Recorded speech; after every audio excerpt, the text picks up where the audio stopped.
we have this like house of cards, these systems that are built on debt. And the further you drill in, then you actually identify, well, where does all the debt come from? And ultimately, the further you go down, it comes actually from the money. And money is debt. They now have to keep printing or we crash. We've got this ticking time bomb. Talking gold with the one and only Andrew Maguire. Welcome to Live from the Vault. All right, welcome to Live from the Vault, brought to you by Kinesis Money and Ola. And as you can see, I'm out of the vault today and in the jungles of Costa Rica. You know, this is the show that goes beyond the headlines to uncover the truth about the gold and silver markets with world-renowned whistleblower and industry expert Andrew Maguire. And this is a very, very special week because he's joined by a very special guest, Mr. Tom Coughlin, CEO of ABX, an allocated bullion exchange, and the Kinesis monetary system. And so we're talking gold, silver, and the Kinesis monetary system today. You want to fasten your seatbelt. You're not going to want to miss a moment of this conversation. So let's head over to the UK and join Andrew Maguire and our featured guest, Mr. Tom Coughlin of the Kinesis monetary system. Over to you, Andrew. Well, thank you, Shane. Well, this is a bit of a special occasion here, guys. Look, I've had so many, in over the 270 odd episodes of Live from the Vault, over time, we've had so many questions about Kinesis itself and the solutions that many people see we offer. And so I really, what an occasion and to have Tom Coughlin, our CEO, Kinesis CEO, come on board to parachute in and to really to answer some of those questions right from the horse's mouth. And I think this is so appropriate because guess what? We're recording this on the 20th of August. 5 days ago was the 54th anniversary of Nixon decoupling gold from the dollar. And then we look at the dollar and we see gold 9,500% above the $35 price it was when he dislocated that. So look, this is what an occasion to have Tom come on board, because I think not many people realize that the Kinesis journey started in 2010. And I'm not going to talk about an awful lot about it because a lot of people know my story. But for those that don't, as I walked out of the Department of Justice, having provided 7, 8 years of market manipulation information, and that trail leading right to the top of the chain, literally the last things I heard as I came out their steps was, yes, but Andy, what about the economic consequences? Well, we're talking about gold market manipulation and the huge amount of evidence that we had that was into that. So long story short, I walk out thinking, well, that's the end. I mean, we're never going to solve this. Who do I run into? Literally, there is no such thing as fate. I actually believe this was a God-given meeting. I met Tom Coughlin within 2 weeks. And guess what he was doing? He was setting up an institutional, physical, wholesale, physical-facing, allocated physical gold exchange, gold and silver exchange that enabled, guess what? Global trading, price discovery, and clearing facilities that connected the entire globe and disintermediated the entire fractional gold system. What that did, and I'm cutting to the quick here, that enabled this, the ability, when you set up a global price amongst vaults all over the world, and it's because of gold's fungibility, it's self-arbitraging. And what do you end up with? A real physical price, not the price that you'll see on the FX markets or the over-the-counter markets, a real physical deliverable price, self-arbitraging to the point where you can actually fractionalize it to a fraction and a fraction of a gram. Tom, thank you for this solution. Tell us a little bit more about what drove you to actually start this journey, which we've all joined. Tell us a little bit more what you were thinking. Andy, firstly, so good to be back, my old friend. So good to be back. It's been a couple of years now, hasn't it? It's Yes. Time flies. I can't believe it. Fighting away in the trenches, and it all seems to blur into one. But wow, and this journey together has now been going on for 15 years. It can be a long journey when actually, I guess, developing new systems like what we've been developing.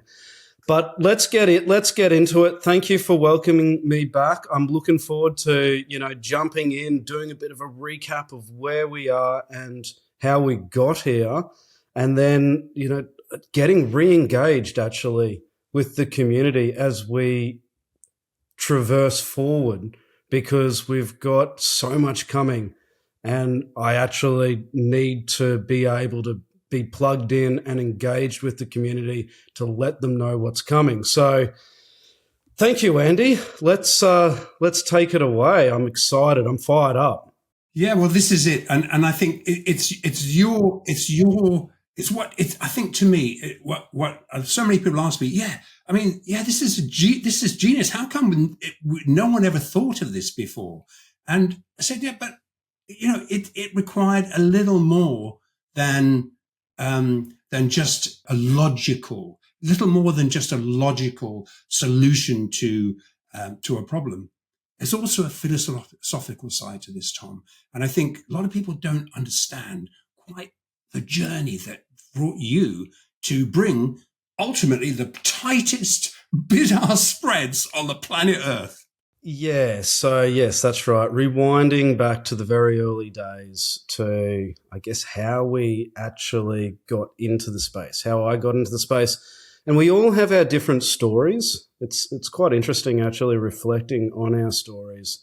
Each and every one of us, everyone in the community, yourself, Andy, I know a little bit about your story, but we've all got our own individual stories on how we actually got into the space. And when you actually drill into it, I'm sure part of it is analytical in the sense of, okay, like where did my logical analysis arrive at where it made sense? It made logical sense to actually arrive in this space. But pretty much always there's a philosophical component to it as well, perhaps even a sense of injustice. I know that a lot of people in this space, they arrive here because they feel a sense of injustice in a certain way. And certainly those components existed for myself. But as the story goes on, I would say it's like a fractal. You zoom in further and further and it opens up more and more, right? And you can keep on sort of going down the rabbit hole, so to speak, the metaphorical rabbit hole. And more opens up the deeper and deeper you go. There's a whole sound money component, like gold as money, and the whole history side of that, like studying the history of money and up until the present day. It's quite interesting. We're going through seismic shifts right now. And it takes us to such an interesting point in time, which we all should be watching, right? And obviously, it was actually, just speaking for myself, going back the early days and why I got into the space, I was in the finance space. I was actually a hedge fund manager and portfolio manager. And watching the space, I was drawn to it. I was drawn to Austrian economics myself. So my very interest in finance and monetary history drew me into the space. So I remember, listening to you, Andy, actually, and looking at the injustices as well, which I'd already reached my, conclusions there independently, but I love listening to you. And also, I remember reading the newsletters by the likes of one of your guests, Mark Faber, who I love watching every time he comes onto the show as well. I go back 15 years ago to like reading his newsletters or more, 17, 18 years ago. Because he's an Austrian economist as well. And obviously that whole side of things was very interesting. On the macroeconomic side, back when I was getting into it, 2007, 2008, 2009, 2010, there was a lot happening in the global economic space at that point. Back then we had like the global financial crisis, which started with the credit crisis and subprime mortgages blowing up and the cascading, escalating effect that had, and one crisis leading to another crisis, and there being crisis sequencing in there. I remember studying crisis sequencing, and you arrive at different probabilities associated with crisis sequencing. I wrote a thesis, actually, which I disseminated to my clients and investors back in those days, called Money, Mud and Hyperinflation. And it started, I guess, the cascading effect with my own professional career. And it became more than a professional career, but a way of life, a state of being, so to speak. It was something that you couldn't get in front of. It was game over. It was blinkers on. Okay, that was my old life. This is my new life. And and you just end up in the space. And this is where I sort of also see it as a spiritual journey as well, because what compelled me, what drove me into the space was something well beyond oneself.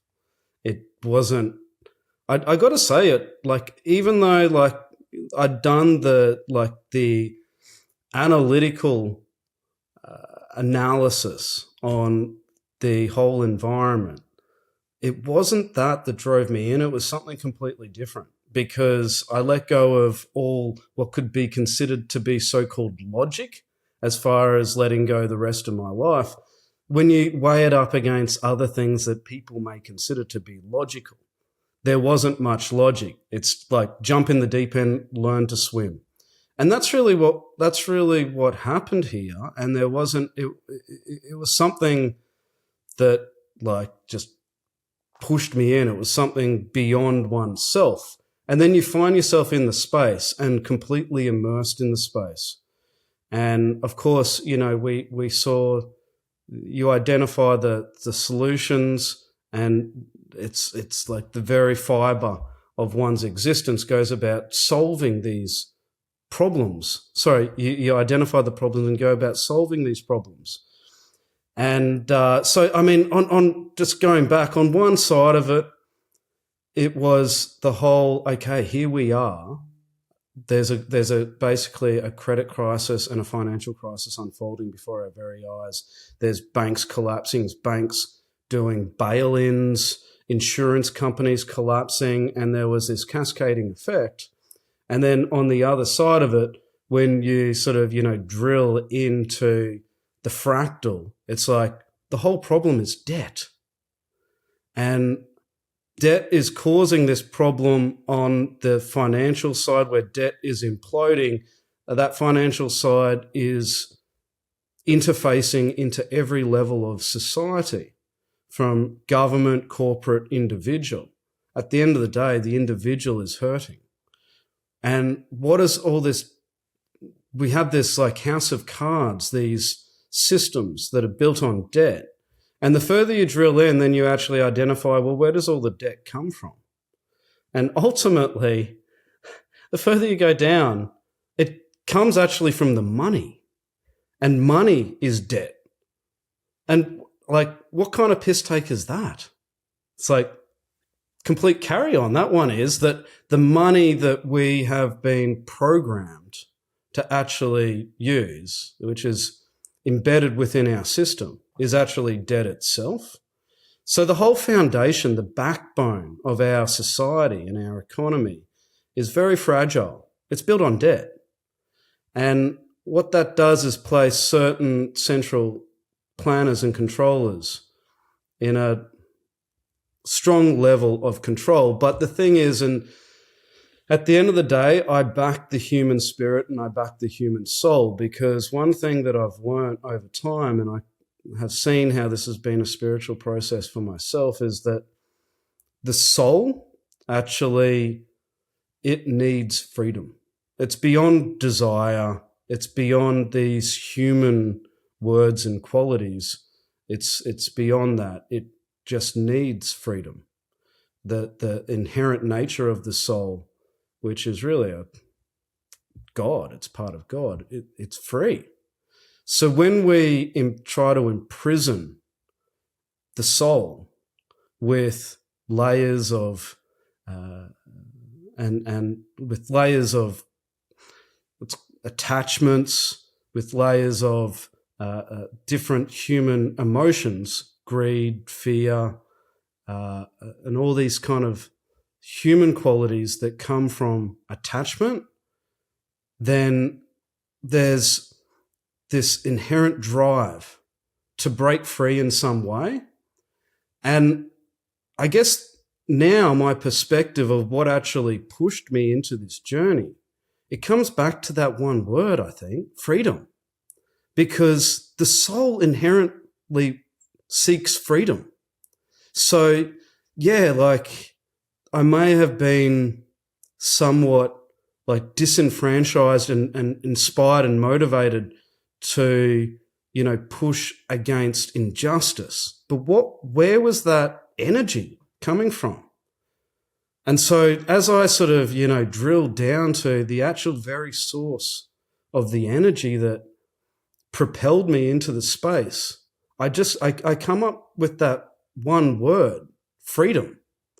And I actually implore the audience to, you know, sit back and actually think about that for a second. Freedom. Like, what is freedom? And it's not something that you can arrive at through calculus or logic. What is logic? Logic is just really something computational.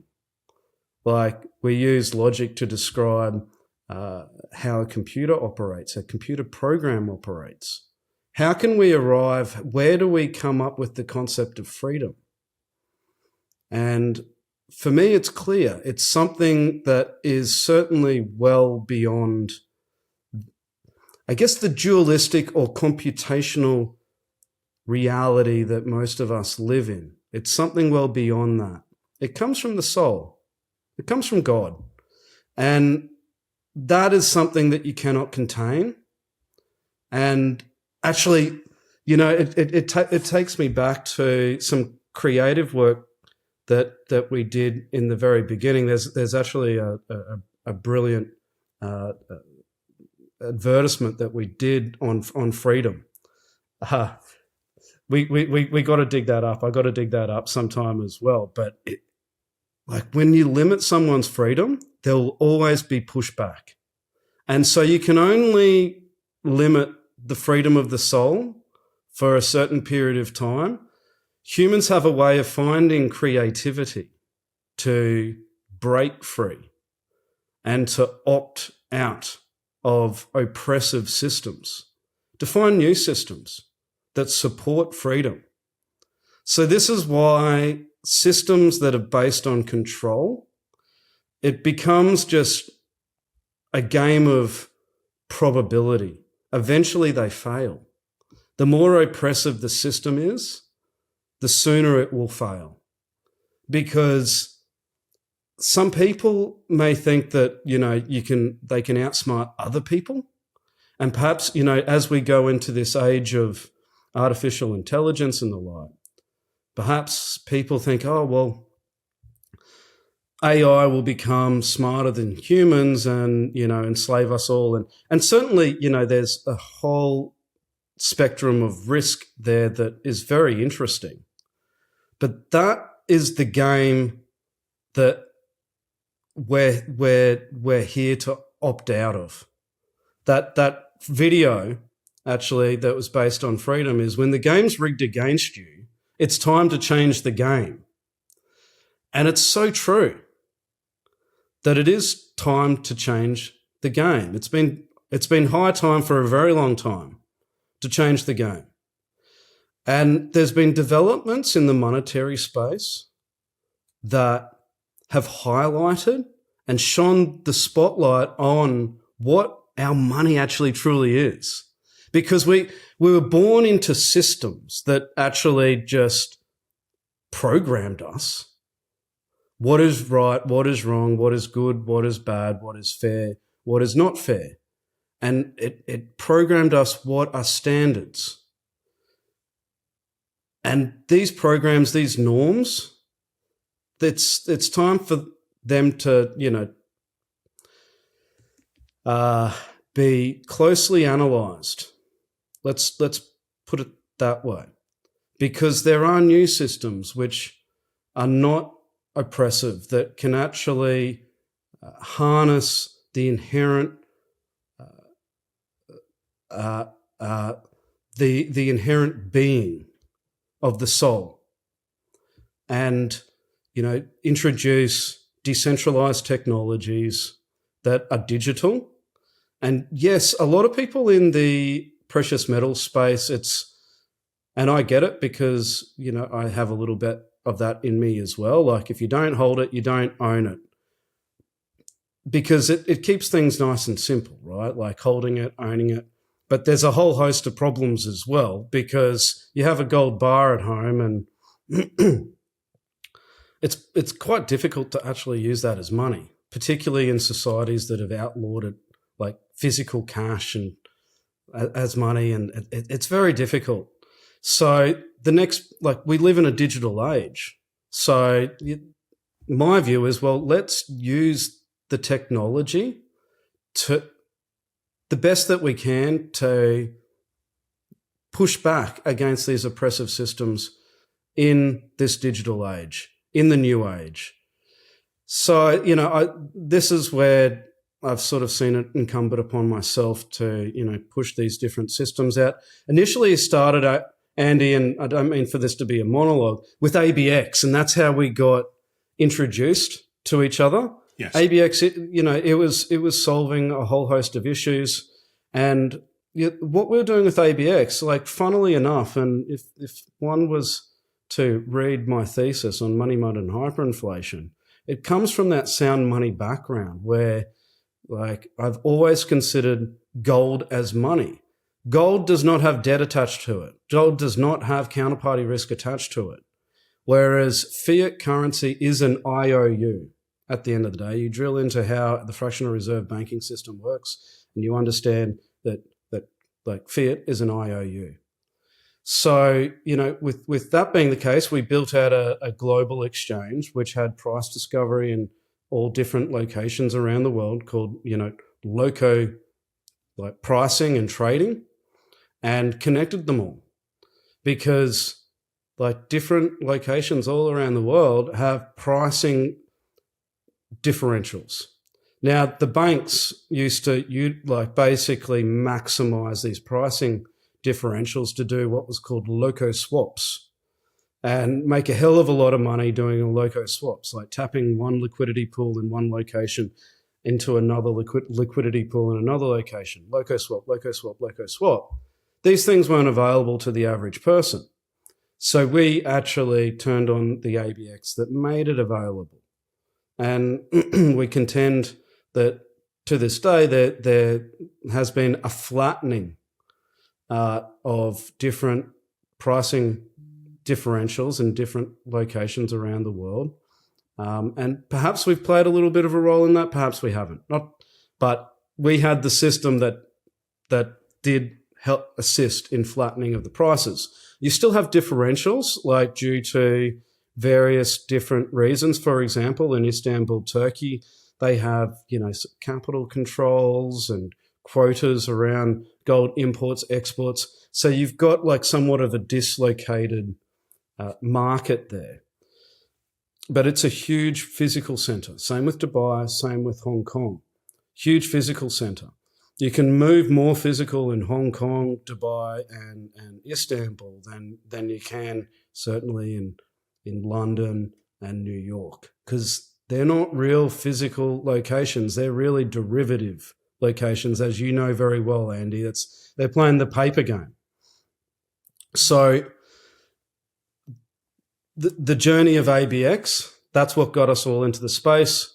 Then as we watched the maturity of blockchain technology, decentralized finance and that evolution, we pulled the trigger in starting to look at it properly in 2017, and then, founding Kinesis in 2018, and, bolting together the foundations of a monetary system. It's a monetary system where we understand the challenges that we face. We've certainly gone through many challenges. It hasn't been an easy journey, but it's been a rewarding journey because we've learned so much. I mean, if we refuse to learn, then we may as well die. The purpose of living is over, in my view. This whole life is a playground for learning. And the more that we learn, the more that we should actually, I guess, appreciate that. For me, the here and the now, what we actually have right now, and what I can see that we have now is something that I'm deeply appreciative and grateful for. Andy, we've built this system. We've built in this a system that actually combats Gresham's law, which is a force which holds back gold being treated as money. The reason being is, okay, I myself, Thomas Coughlin, I value gold more than I value fiat currency. So therefore, when I make that decision to basically swap my fiat currency for gold, then why would I want to spend the gold? Now, there are some reasons, like, for example, I might want to keep all of my wealth in gold and not have any fiat currency as well. So therefore, when I do actually wish to access liquidity for monetary purposes, for everyday spending, then, I'll tap into my gold, my liquid gold. And that's a good thing. Like, that's good. But we've actually, I guess, enhanced that even further in the sense of rewarding people for actually utilizing their gold. And it's not done through a debt-based system. That's what we combat against. It's done through basically sharing in the fees in the system. So it's like a rev share. Like, if we were to be in partnership with another organization, we'd come up with a rev share arrangement. Might be 50-50. We've actually tried to do that 50-50 arrangement the best that we can. So, Kinesis keeps about 50% and we give about the rest away. Right? So that's really the way that we operate. For many people, it's like a quantum leap in like perception to actually understand, how can I hold gold and actually get a yield, because gold doesn't have debt attached to it. The only way to get a yield on gold is by leasing it out or by lending it out. And it's just not true. We've got a system that actually shares in the revenue. It's a rev share system. That's the way that it works. So, in any trading system, there's transaction fees, and we just share the transaction fees. So that's what we've done there. That's all built out, and we've been interfacing into the payment sector. We've got our Kinesis Pay that provides a service to merchants that people can utilize. That's developing. We've got our exchange and our mint, and we've got a debit card program that is about to be released, actually a couple of debit card programs, and it goes beyond debit card as well. I'm very excited to be part of all these releases that are coming. And we've got so much more, and the reason, because we have so much more, Andy, I have to get engaged with everyone because there's some really, really big news coming. There's corporate events coming. There's partnerships and mergers and all kinds of really, really exciting things. Many new products to be released in the asset-backed digital space, in the stablecoin space. And it's time to get engaged, and I'll be providing insight and perspective as things are released. Obviously, I can't do this big interview with you every time, but I hope that I can be injected to be able to provide this, and because we will be starting the interview circuit again. And last time we did this, and we've been keeping our powder dry for a number of years now. Last time I did this interview circuit, I almost sort of like bored myself to sleep, to be honest, because I was repeating myself, because you talk to a new interviewer and they ask the same questions and I give the same answers and I try to put a new little spin on it, and it's like, oh, it's the same thing. Like, whereas I'd like to have this unfolding narrative where I can provide our community with this ongoing narrative, because it's incredibly exciting. We're part of the sound money movement. And this it's a movement where, like, you wouldn't want to get in the way of. The flood is coming. The tide has turned. The flood is coming. Wow, we're living in incredible times. We once almost called Kinesis Kairos, because Kairos is the qualitative nature of time. I mean, and Chronos is the quantitative nature of time. And obviously, we don't really talk in qualitative nature. We don't look at the qualitative nature of time that much anymore. But I think we're sort of reaching the red alert phase on the qualitative nature of time. It's the time is now, right? That's the time. It's now. So let's go. It's time to get down to business, Andy. We're going, and I'm super pumped up. I'm super excited. And it's time to get involved. So with that, I yield to the floor. And Andy, what do you have for me? What do we have? Where are we going? Yeah, Tom, that is, I think people are going to find that very interesting, because it is a deep dive into, as you say, summed up by freedom.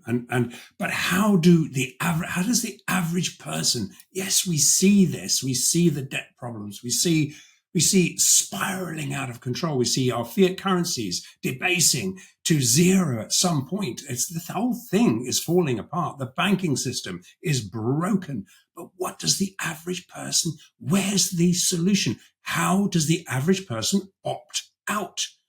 Well, here's your opt out. This is, to me, the only, because gold is money.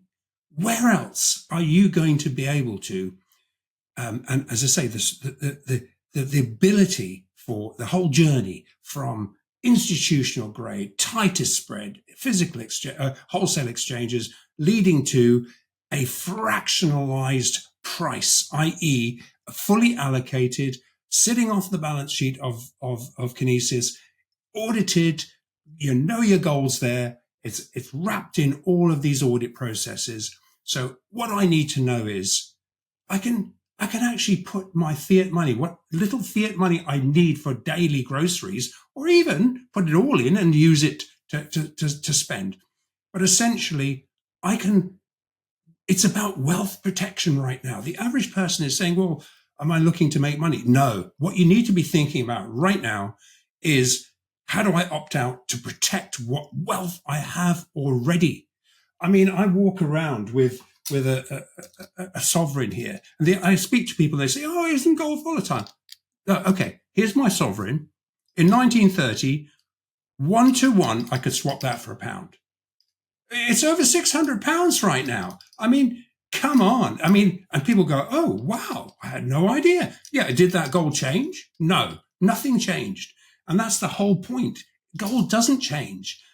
Money debases against gold. And what Tom has done here is create a monetary system that is benchmarked to real money. So, and wherever that goes, however many dollars, pounds, euros it costs more to buy this, and goodness me, 9,500% above the $35 when Nixon took literally took gold off backing the dollar. Where do you think it's going to go next? Well, basically, you're talking about protecting your wealth. So what we're saying is, Tom, you've given people the opportunity to opt out. We talked about this process. You even mentioned it a little while ago. we talked about opting out some years ago. And I know a lot of people listen to us because they've come back to us and said, oh, thank goodness I have. Now, it's never too late. Don't look at the gold price at all. Don't worry about it. It's nothing to do. This is just chart chatter along the way. Don't think about making money. Think about protecting your wealth. What's the point of filling a bucket that's got a hole in it? I mean, it's pointless. So let's start by that. And Tom, you've created the facility for people to engage. Please take responsibility for yourselves, which is what we say all of our episodes. We end up by saying, please take responsibility for yourselves. This is a way of doing it. I don't see any other way, because otherwise you're captive to debasing debt spinning out around you. So, Tom, I want to thank you and we thank you, and the global community we are partners with. We sit on the same side as a table as all of you. We're not here to try and just make money. This is about sharing wealth, creating wealth, and growing together. And really, Tom, I want to thank you for getting this underway. Thank you, Andy. Firstly, let me just put my foot down on something. It's not just me. I mean, I'm the high level guy, like I guess the high level visionary guy. But there's 250 to 300 of us in the team who make all of this happen, who manifest this. And we've done a lot to date, but the story's not over. There's still a lot more to do. It's an exciting journey. It's a journey, and that, like, I'm very excited to be on this train. And it's, there's been a lot of lessons learnt along the way. There's been a lot of opposition thrown at us along the way, but it's been fun. And where there's been one obstacle, then we deal with it and we overcome it. But now, and I think as you find in life, the pendulum swings. I guess this is like a product of a dualistic reality, positive, negative, like good, bad, fair, not fair. Like there's always the pendulum swings. So, you could say that like the last sort of, 4 years has been quite tricky, but how's the next 4 years going to be? And like basically I see the skies opening right now. We feel it. We see it within the organization, with everything that is like coming to us, like even just, counterparts where in the banking space, for example, where it was like there was literally a chokehold put on our industry for a little while, and you had to maneuver in the banking space, the banking and payment space. That's all being relieved. Like it's being opened up, like both, I guess, precious gold and silver as money, along with like cryptocurrencies, they're being brought into the mainstream. Like they are being brought into the mainstream right now. So this is a seismic change. It is a major, major chapter in monetary history. If you look at it like that, it's the new evolution of monetary history. Like it's the next chapter. Here we are, right? Like you're looking at the new money right now. We need to be careful not to fall into a trap of, like central bank digital currencies, CBDCs. Like I hope the people of the world are not silly enough to fall into an overtly sort of controlling new systemic structure. I don't think we are. That the spotlight's been shone on the inequalities and inadequacies of money before. Like I remember talking to people about what money is at the very beginning of this journey. If you go back into, just the early 2000s, before before people would say like cryptocurrency, people didn't even know what fiat currency was. Like you'd say fiat currency, oh, well, fiat what? Like people didn't know what fiat currency was. Like it was a categorization that got placed on like the money that we call legal tender because there was a differential. The differential was cryptocurrency. So then like you got crypto and you got fiat. The very fact that we now refer to fiat as fiat, and if you put into Google or you look up the definition of fiat, you'll find out what it is. It's basically nothing money. It's money backed by a promise. It's backed by nothing, really. So the greatest form of money, in my view, is gold.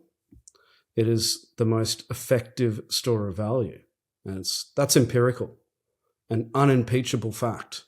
It's truth to the very core, because it's you can marry it up against, okay, what would 1 ounce of gold buy back 2,000 years ago? I've seen different comparisons. 1 ounce of gold pretty much always buys a good man's suit, and you can take that back to the ancient Roman days, etc.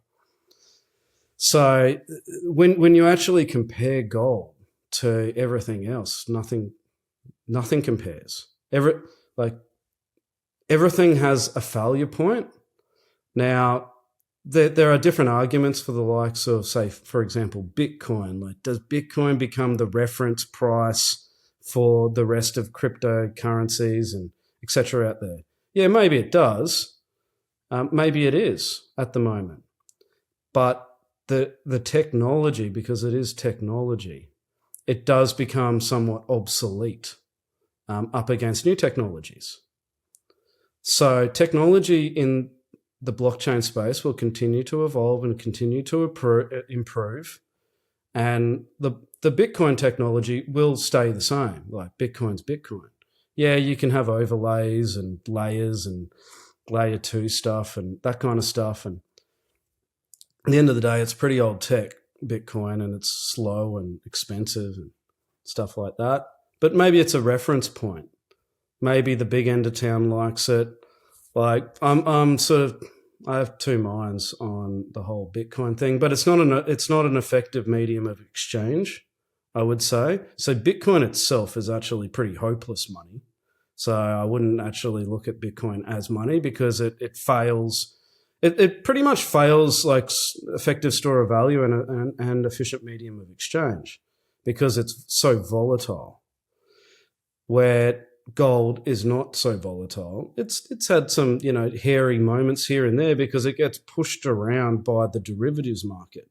I tell you what, it wouldn't be volatile at all if the physical price was the sole price discovery mechanism.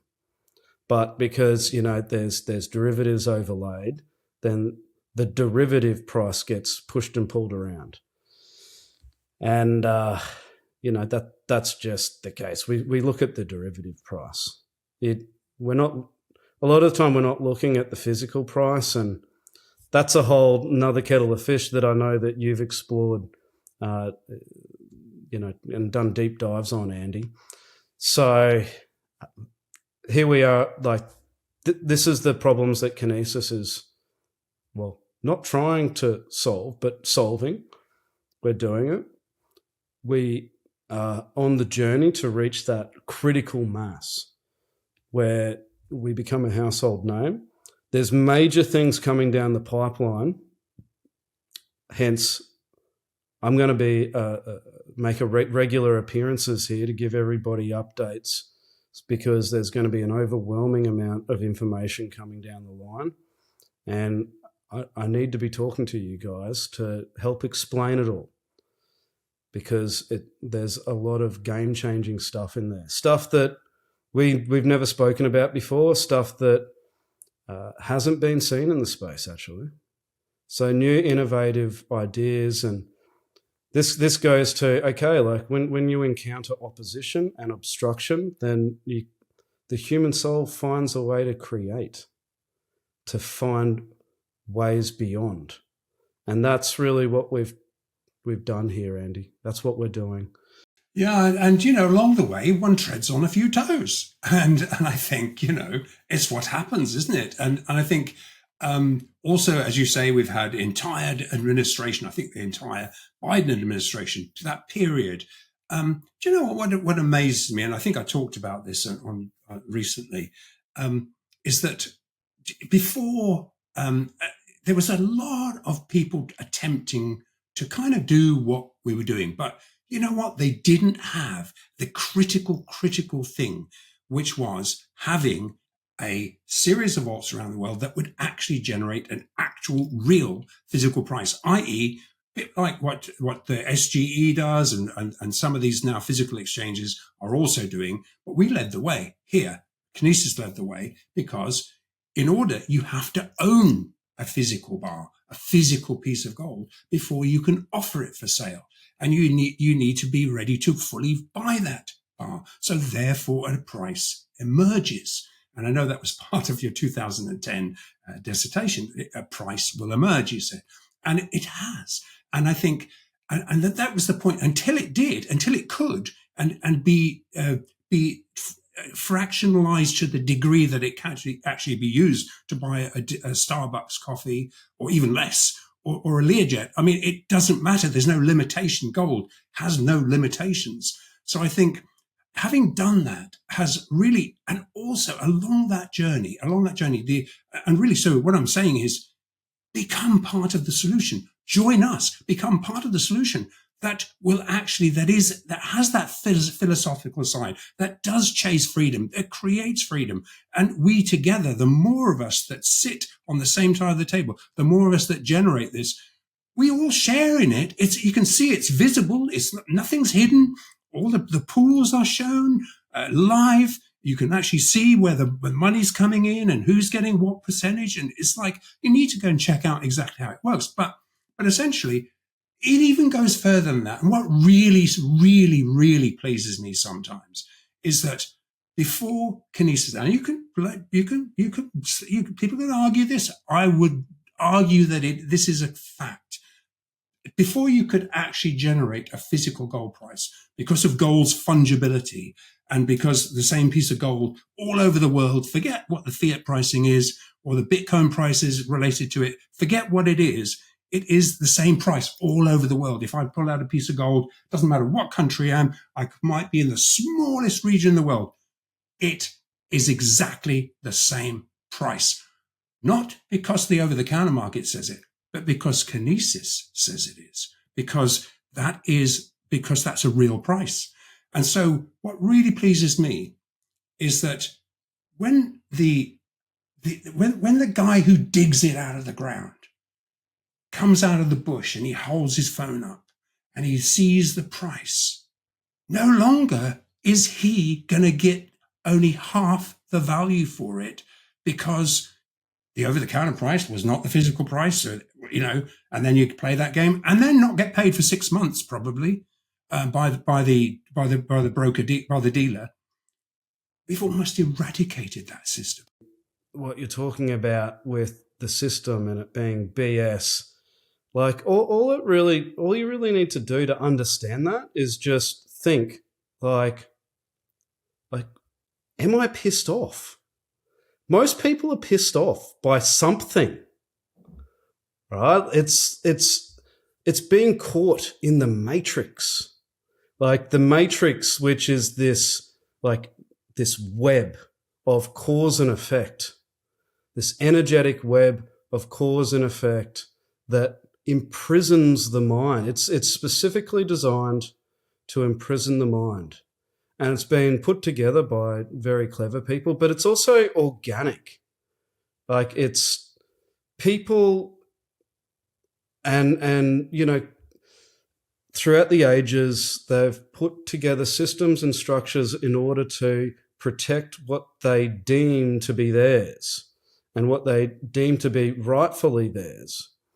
And they've put together controlling structures. The thing is, they're taking away something which isn't theirs. And what isn't theirs is the freedom of souls. So I think that it's incumbent upon people to actually like understand, how can I break free? This economic and financial system that's been put together, which we can't really exist in a society unless you want to completely sort of, break away and, I don't know, have your own sort of breakaway society or live on an island somewhere. That's, it's a little bit challenging that, but, people do it. The Amish are good at it. But, completely break free, then there's systems like Kinesis. There are systems like Kinesis that are designed to be able to press the opt-out button. Now, it's not perfect. It's like a little bit difficult to have the interfaces and the plumbing and piping into incumbent systems, into legacy systems, at the same time still having that a sound money system based on freedom. That there's challenges there because legacy systems don't particularly like, new systems that break those shackles. And shackles of the mind, I look at it like a consciousness thing. And unfortunately, most people are caught in the rat race of cause and effect of basically they're just plugged into the matrix. You can call it the matrix. In Eastern phase, they call it Maya. It's effectively an illusion of all this built up sort of energetic connections, which then provoke certain emotional feelings within us. And it might be fear. Fear is such a controlling mechanism. Debt is fear, but like debt triggers fear. And what else does debt do? It puts us in a servitude position. There's a relationship there where there's master and servant. I service my debt. That's what I do. I service it because I'm servant to the debt. And the master of the debt are the masters are the banks, and you can drill into the whole banking structure.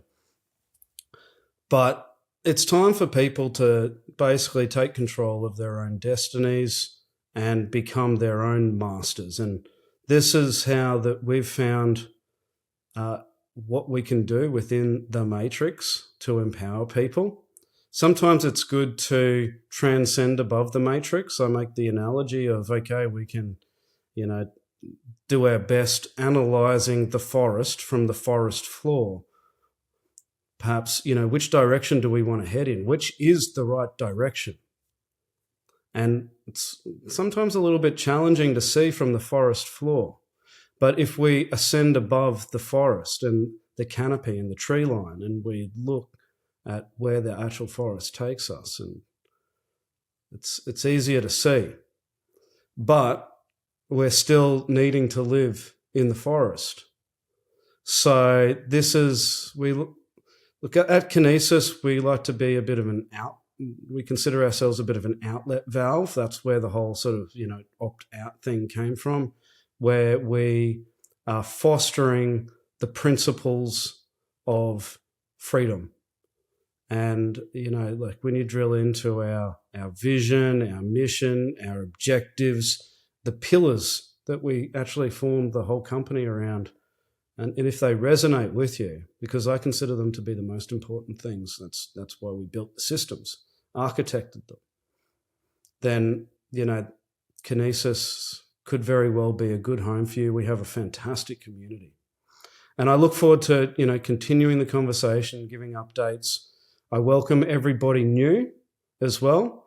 And I'm also, really excited to be re-engaging with other, existing community members.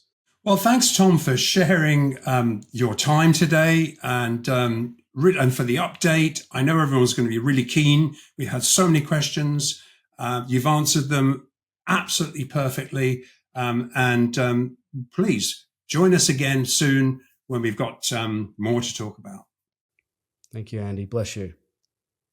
All right. Thanks for joining us on this episode of Live from the Vault, brought to you by Kinesis Money. And a huge thanks to Andrew Maguire and our featured guest, Mr. Thomas Coughlin, for cutting through all of the noise and sharing insights that you just won't find anywhere else. Now, if you like this episode, make sure you subscribe right now. Just hit that subscribe button and turn on your notifications so you never miss out on these live from the vault sessions here. So don't forget also to share this episode with someone who really needs to hear the real story behind the headlines. And we're back soon with more hard-hitting truths from inside the precious metal space. Until then, thanks for watching, and we'll see you next time right here on Live from the Vault. Bye for now.